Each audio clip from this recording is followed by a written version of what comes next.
Alrighty, well, none of the other videos did too well, and I have too much free time on my hands, so here's a Demon Slayer video. There will be manga spoilers, just to warn you, so Hashira ranked. Alrighty, at number 9 we have Shinobu, and this shouldn't be a surprise considering she's the only Hashira who can't actually behead demons. Therefore her sword is shaped differently, so it's more of a poker. She pokes demons with poison. While that does slightly compensate for the lack of strength, she is definitely the weakest Hashira. She did play a pivotal role in taking down upper rank 2 demon Doma, but she had to be eaten alive after filling herself with Wisteria poison because her regular poisons failed. All this to say, while she is definitely powerful in her own right, she is the weakest of the Hashira. At number 8 we have Tengen, and while he is probably one of the fastest Hashira, if not the fastest in running speed, he is definitely far from the most powerful. While he did fight well against upper rank 6 demons, Daki and Gyotaro, that was with the help of 4 other demon slayers, and still it was barely enough to defeat the demon. Some other noteworthy things are his musical score technique as well as his poison resistance, but the musical score technique takes a while to actually come into effect since he needs to memorize the sound of his opponent's attacks. In a situation where he didn't have the help of other demon slayers, this would not have been possible and he would have lost the battle. On top of this, he still would have died given these circumstances if Nezuko wasn't able to clear the poison circulating through his body. He may not be the most powerful, but he's definitely the most flashy of the Hashira. At number 7, I put Mitsuri, and this will be a quick one. So she doesn't actually have too many feats in the series, but some of them are quite impressive. Most notably her fight up against Upper Moon rank 4 Hantengu, in which she held him off long enough for Tanjiro to decapitate his actual body. Do keep in mind that this is Hantengu's most powerful form that she's fighting against and still doing pretty well. While she did the worst out of the Hashira in the final battle against Muzan, she definitely played a role there. She's also a student of Rengoku, which speaks for itself. Speaking of Rengoku, we have him here at number 6. He's my personal favorite Hashira, and I think he's fairly powerful. In regard to the Demon Slayer mark, since Rengoku did not actually live to achieve one, and I know earlier on I didn't mention it, but Shinobu also, even though she lived, did not achieve one.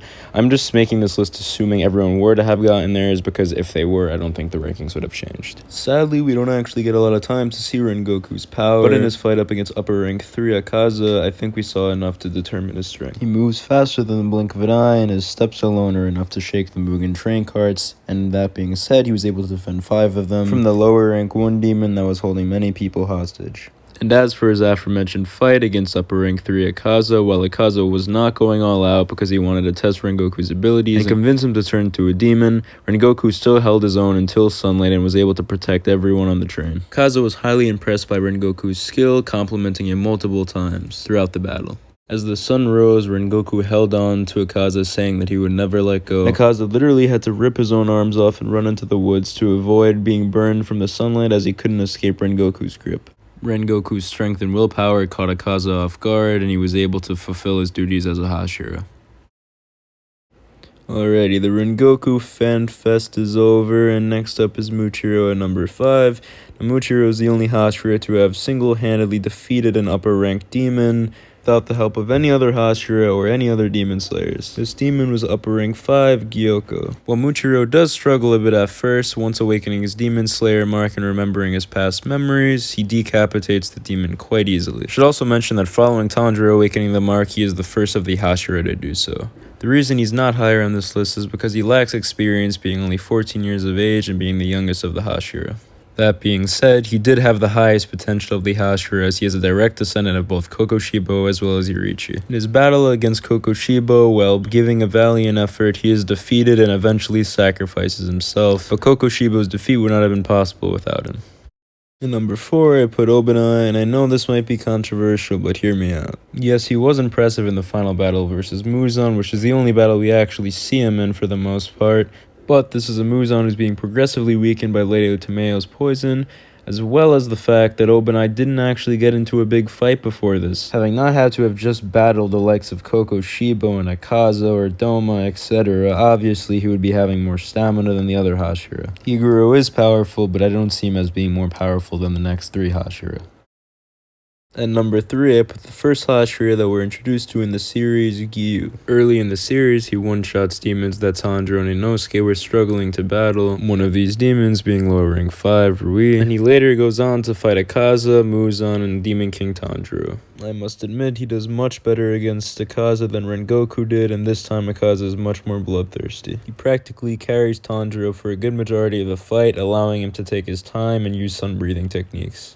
The Water Pillar then goes on to have multiple highlights against Muzan, including delivering one of the final blows alongside Tanjiro. After the long battle, he is the only Hashira who's able to stand against Demon King Tanjiro, as the rest are either dead, dying, or passed out. One more thing to add, in the Hashira training arc, we see him doing well against Sanemi and Sanemi's training. Given the order of the Hashira trainings in the Hashira training arc, I almost feel like Giyu is implied to be second only to Sanemi, because the order of which the Demon Slayers have to do these trainings seems to be the order of the Hashira from weakest to strongest. Giyu is the only of the pillars to not have a training section at first because of his own mental turmoil, but we see him going up against Sanemi, which I feel like almost implies that he would be a rival or second only to him. All this to say, Giyu definitely stands out as one of the top Hashira. Alrighty, at number 2 we have Sanemi, and now this is going to be a pretty easy one along with number 1. Due to his insane performance against upper rank 1 Kokushibo, as well as his performance against Muzan, this guy is durable. He's the only Hashira aside from Giyu to have survived the story aside from Tengen, who retired before the final battle. He's strong, he's smart, he's fast, and he's second only to number 1 on the list. To no one's surprise, at number 1 we have Gyome. He's obviously the strongest Hashira, as stated by multiple characters in the story, including Inosuke, as well as being shown in his fights against Kokushibo and Muzan. He was the only of the Slayers to achieve his mark after the age of 25, which is surprising in and of itself, and while he did not survive the night, he put up a great fight against Muzan and was essential to victory. Alrighty, hope you all enjoyed this video. I've been working on it for quite a while. Sorry if there's any mistakes, I'm new to editing. But yeah, like, subscribe, comment, check out my other content, and have a good one.